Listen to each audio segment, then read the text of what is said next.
Саламатсыңар балдар, бүгінгі сабағымыздың темасы компьютерлік презентация.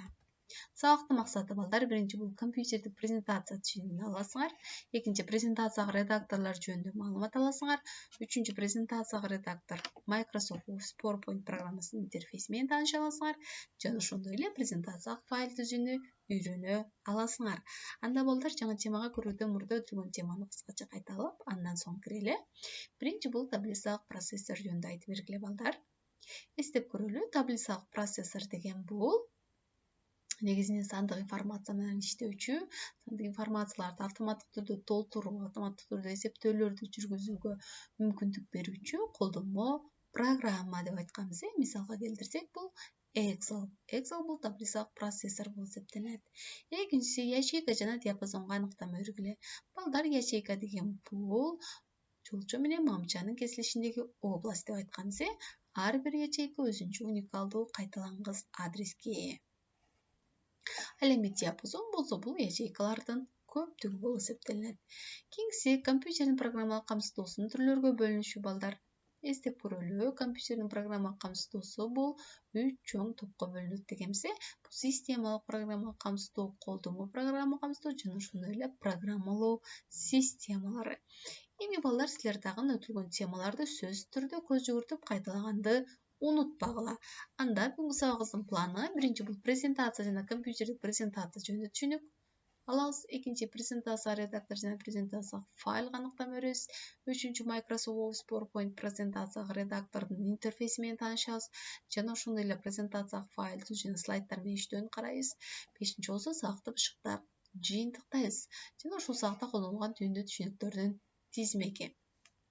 Анда биринчи план, демек, презентацияга аныктама беребиз балдар. Презентация деген балдар, бул presentation деген сөздөн алынган, англис тилинен бул сунуу дегенди түшүндүрөт. Бул көрсөтмөлүү жана анимациялык эффекттер менен коштолгон информациянын берүү формасы болуп эсептелет. Эми компьютердик презентация деген эмне?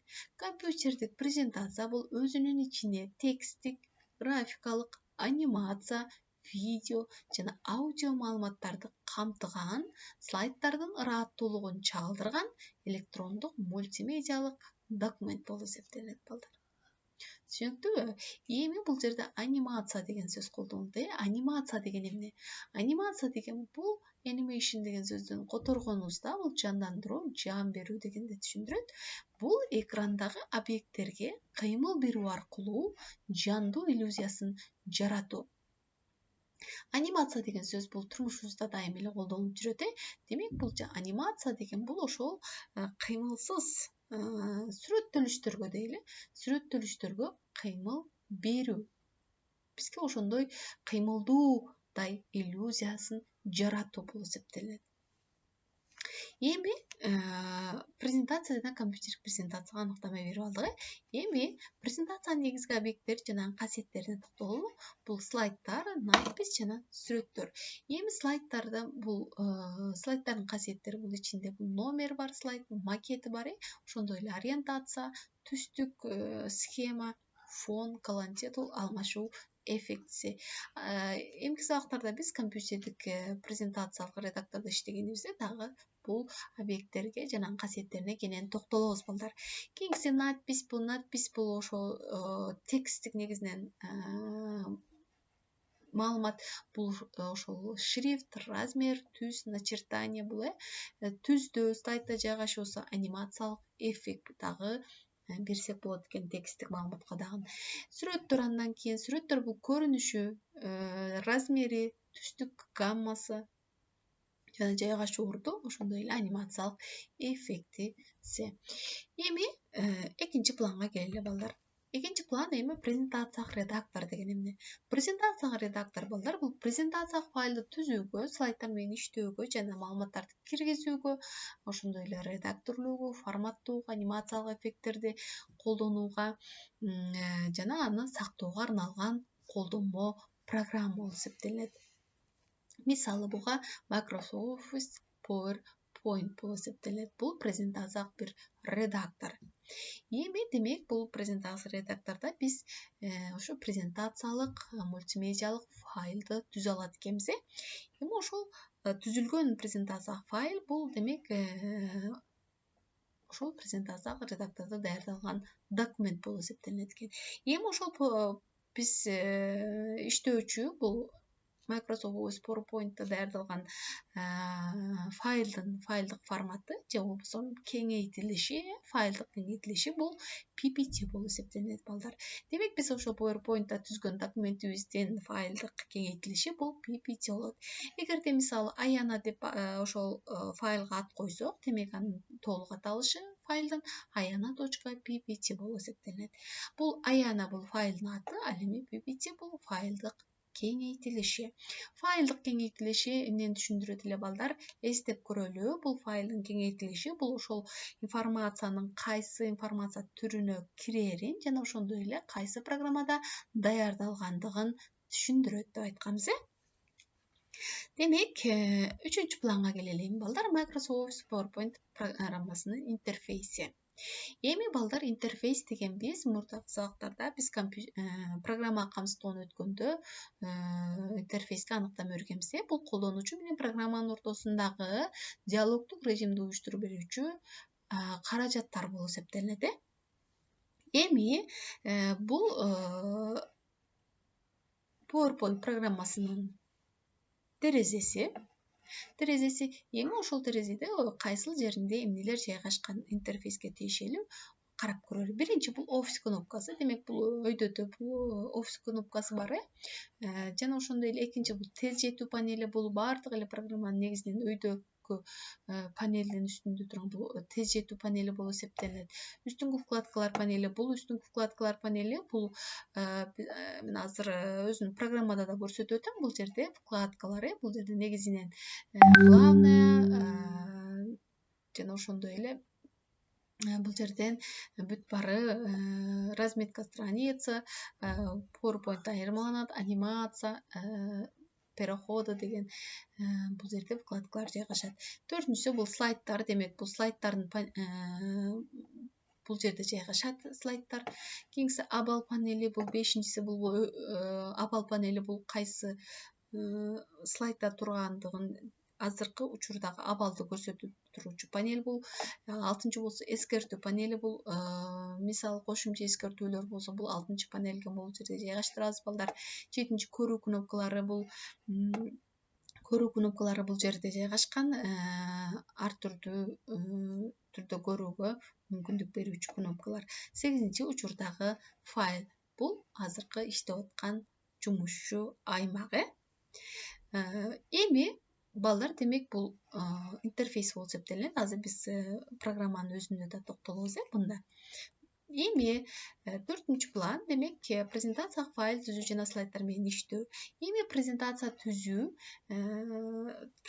файл түзүүдөн мурда бул ошол презентация түзүүдөгү негизги этаптарды карап өтүшүбүз керек. Эми бул негизинен презентация түзүү бул чыгармачылыкта кылган иш-аракет болуп эсептелинет. Бул демек ошол презентацияны түзүү этаптары бул биринчи бул презентация түзүүнүн максаты так аныктоо, кандай максатта түзүү керек. Экинчи презентацияны пландоо, структурасын иштеп чыгуу, үчүнчү слайддарды түзүү жана редакторлоо, презентацияны монтаждоо, төртүнчү иштелип чыккан, башкача айтканда даяр презентацияны сунууга даярдык көрүү. Демек ошол этаптардан кийин бул презентациялык файл даяр болот. Эми композиция деген бул латин тилинен алынганда бул бириктирүү, кураштыруу дегенди түшүндүрөт балдар. Бул негизинен презентациялык файлда биз өйдөдө да айтып өттүк. Бул тексттик, видео, аудио файлдардын эмнеси биригүүсү, композициясы дейли. Мен пайда болгон бир электрондук мультимедиалык документ деп айттык. Эми демек ошол бул композиция бул ар түрдүү бөлүктөрдөн бүтүндү түзүү болуп эсептелинет. Эми балдар биз азыр мен ошол силерге презентация кылган же болбосо силерге сабакты сунган программа бул PowerPoint программасы болуп эсептелинет. Эми биз өйдөдө мисалы интерфейске токтолдук. Интерфейс демек бул мурдаракы версиясынын көрүнүшү болуп эсептелинет. Бул азыркы бул 2019 көрүнүшү мындай түрдө болуп эсептелинет. Демек бул өйдөдө бул тез жетүү панели бул жерде болсо ошол файлдын аталышы, файлдын аталышы. Ал эми бул жогоруда бул жогорку панелде бул вкладкалар болуп эсептелинет. Жана ошондой эле бул вкладкаларда мисалы могул объектке басканыбызда могул жерде контексттик вкладкаларды ачыгат. Андан сырткары бул слайдтар демек бул жерде жайгашат. Ал эми бул абал панели болуп эсептелинет. Мен мисалы 8-чи слайдда турам бул абалды көрсөтүп турат жана ошондой эле бул жердеги көрүү кнопкалары бар бул жерде. Жана учурдагы слайд бул азыркы могул көрүнүп турган иштөөчү аймак бул учурдагы слайд болуп эсептелинет. Бул интерфейси болду. Эми балдар эмки сабакта биз демек бул файл түзүүдү карап өтсөк, балдар файл түзүүдө демек бул ошол файл кайсыл жерде жайгашышы керек болсо, ошол жерди аныктап алып алгач, жана ошол жерге контексттик менюнун жардамы аркылуу же болбосо башка меню аркылуу кирип дагы түзсөк болот. Эми биз мисалы могул жерде контексттик меню аркылуу түзсөк, бул жерден ошол программаны тандайбыз. Мисалы презентация Microsoft PowerPoint деп тандасак, бул жерде жаңы файл түзүлөт жана ошол файлдын аталышын беришибиз шарт. Эми демек балдар түшүнүктүү болду. Бүгүнкү сабакта демек бушуктоодо биз эмнелерди карап өттүк. Бул презентацияга аныктама бердик. Демек бул көрсөтмөлүү жана анимациялык эффекттер менен коштолгон информациянын берүү формасы болуп эсептелинет экен. Ал эми компьютердик презентация деген бул өзүнүн ичине тексттик, графикалык, анимация, видео жана аудио файлдарды камтыган, слайддардын ырааттуулугун чагылдырган электрондук мультимедиалык бир документ болуп эсептелинет экен. Андан сырткары презентация редактору менен тааныштык. Демек биз Microsoft Office PowerPoint презентациялык редакторунда иш алып барабыз эмки сабактарда. Жана бул PowerPoint программасынын интерфейси менен тааныштык. Ошондой эле презентациянын түзүүнүн, презентациялык файлын түзүүнүн этаптарын үйрөнө алдык. Демек бушуктуу жана ошондой эле тапшырма бул жерде компьютердик презентация деген эмне балдар? Ушул жогоруда айтылган маалыматтардын ичине аныктама бергиле. Презентациянын негизги объекттери, презентацияга редактор, анимация деген эмне, композиция деген эмне жана ошондой эле презентациянын түзүү этаптары. Ушул суроолорго жогоруда айтылган маалыматтардын ичинен жууп тапканга аракет кылган. Жана тапшырма ошол теманы сөзсүз түрдө конспекттелеп, окуп түшүнүп жана презентациялык файл түзүү. Презентацияга файл түзүп, интерфейси менен практикалык түрүндө таанышып чыгуу силерге тапшырма. Сабак түшүнүктүү болгон болсо, балдар анда кийинки сабактарда жолугушканча